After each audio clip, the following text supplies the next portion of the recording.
Hi, my name is David Thomas. I'm going to demonstrate some of the shots that the guys will be playing at Royal Birkdale in a couple of weeks.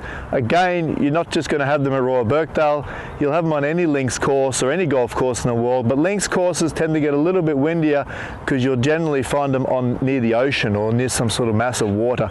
So with a large amount of wind, we don't really want to be we really want to avoid that normal shot that we play, the 7-iron or whatever the case may be, up high. It's always better trying to swing a little bit more in yourself, do more of a 3/4 swing, but go back a club or two, or maybe even 3.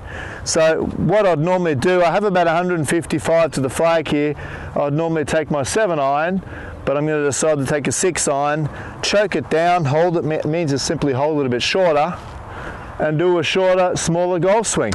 And what that's going to do, with putting the ball a little bit back in my stance, I'll be moving myself just a little bit with my upper body, not my hips. I want to try and avoid any sort of that action, but I'm going to get my body moving a little bit left. That shaft's going to lean a bit forward to decrease the loft, so we're actually hitting more down so that we get less dynamic loft. So we're going to decrease that loft to hit a flatter ball. So it should roughly, and we'll show that information with the TrackMan that we cut into this video, it should roughly be a launch angle about half of my normal 7-iron. So here we go.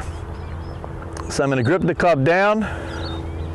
With a shorter swing, I'm going to reduce my club speed a little bit, and that's going to reduce the spin, which is going to get that ball flying low.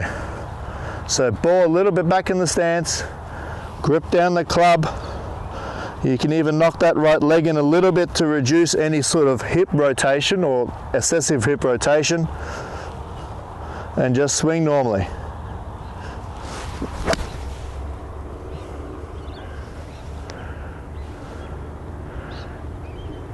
Okay, so you'll see at the end of the golf swing, when we're trying to hit it lower, generally a bit more divot, but we're trying to keep those hands staying in front of that club and more or less reduce that movement, which is going to get my ball going up high.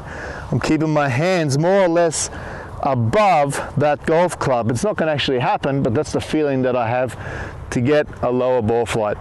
If you have a look at the yellow balls, that's my normal swing. I do tend to get the ball a little high, quite a steep attack angle nevertheless, but they're reasonably straight, so they're not that bad of a shot. If we have a look at the white ones, that's the crazy jumped on hit when I'm trying to hit it just a little too hard, as a lot of us tend to do. It really lands us in the trouble. You see those balls have gone a considerable amount of distance to the left. They're probably in some sort of disaster area, compared to the little knockdown shot which we're talking about, ball a little bit more back in the stance to keep it lower. It definitely see a big difference in this side top view here. If you have a look at that, that's those little flatter shots to keep it out of the wind, so the wind doesn't really affect it so much. The small negative on that's going to be is the ball's going to roll a little bit more due to the flatter landing angle compared to, say, my normal one, but definitely it's the shot to play. When hitting into the wind, you've got a lot more control. You're going to keep that spin rate down, the height as well.